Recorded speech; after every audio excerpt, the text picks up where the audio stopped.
विनीत जी भी आपसे कुछ पूछना चाहते हैं। अभिषेक जी, एक सेकंड अभिषेक जी, एक सवाल है केवल, जरा लोगों का यह भी ज्ञानवर्धन करे कि जब मुख्यमंत्री ने विधानसभा में महिलाओं का अपमान किया था तो क्या यह सोच समझ के किया था? हालांकि उन्होंने खेद प्रकट किया था, मैं ये भी क्लियर कर लेकिन जिस देता हूं तरह से उन्होंने कहा था, मुझे लगता है जवाब ले लेता हूं। इतना निजी स्तर किसी भी मुख्यमंत्री अभिषेक ने आज तक नहीं जी किया। जवाब दीजिए। भगवंत मान ने भी नहीं किया इतना। अभिषेक जी, इसके बारे में जरा रोशनी डालें।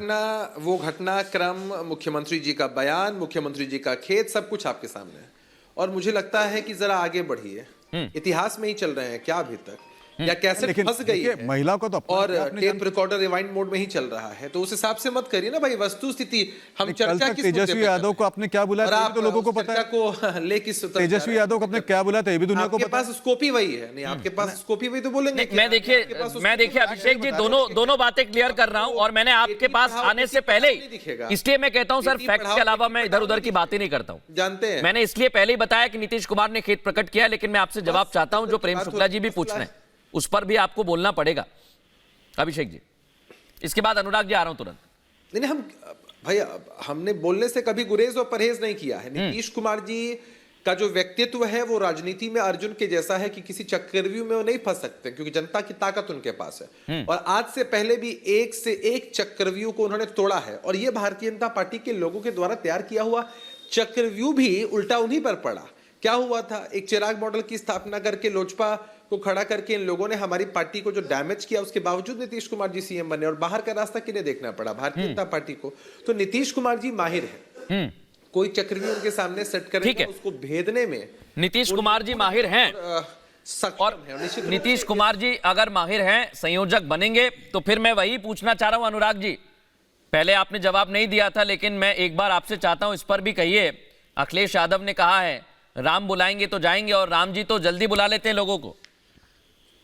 देखिए, हम लोग तो प्रभु राम को मानने वाले लोग हैं। हम प्रभु राम हमारी आस्था का विषय है, राजनीतिक विषय नहीं है। भारतीय जनता पार्टी के लिए जरूर राजनीतिक विषय है, और ऐसा कोई सनातनी नहीं है कि जिसके घर में मंदिर ना हो, जो रोज पूजा पाठ करके अपने काम पे ना जाता हो, ये सभी लोग जानते हैं। लेकिन इस बार हमारी राजनीति विकास की होती है, और प्रभु राम भारतीय जनता पार्टी की तो है नहीं। भारतीय जनता पार्टी कौन होती है? न्योता भेजने वाले। जबरदस्ती बड़े मियां बनती है कि हम न्योता भेज रहे हैं। अरे आप कौन होते हैं? प्रभु राम से बड़े थोड़ी हो। प्रभु राम बुलाएंगे सभी जाएंगे, आप तो ठेकेदार नहीं हो। प्रभु राम तो कण कण में है। ठीक है, प्रभु राम में तो सबको आस्था है, लेकिन प्रभु राम की बेटियों की बात नहीं करेंगे, प्रभु राम के बेटों की बात नहीं करेंगे। उन पे अन्याय हो रहा है, उसके ऊपर मैं एक शब्द नहीं बोलेंगे। दूसरी बात जो आपने कहा कि हमने कहा कि हमारे देश पे 205 लाख करोड़ का कर्जा हो गया, तो आपने जापान, चाइना, अमेरिका सबका दिखाया।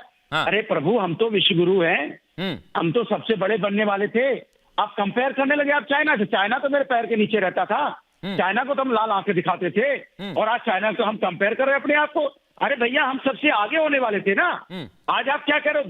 1947 से लेकर 2014 तक, जहां पे मात्र 55 लाख करोड़ का कर्जा, और मात्र यहाँ पे 10 सालों में 150 लाख करोड़ का कर्जा हो जाए, और आप कहो कि नहीं, हम तो कुछ नहीं, हम तो अमेरिका से आ गए, इससे आ गए। भैया, हमारे डॉलर की कीमत क्या हो गई रुपए के मुकाबले? 82 और यही मैं कहना चाह रहा हूं अनुराग जी। देखिए, आपने कंपेयर की बात कही, मैं सवाल लूंगा, लेकिन इस बीच एक बड़ी जानकारी दे दूं दर्शकों को। कोई बीजेपी ने एक रणनीति बना ली है लोकसभा के लिए, महिला वोटर के लिए बीजेपी की रणनीति तैयार है। अनुराग जी, आप जिक्र कर रहे थे, जानकारी ये भी बता दूं कि युवा वोटर के लिए भी बीजेपी का खास प्लान है, और 12 से 25 जनवरी तक बीजेपी अभियान चलाएगी।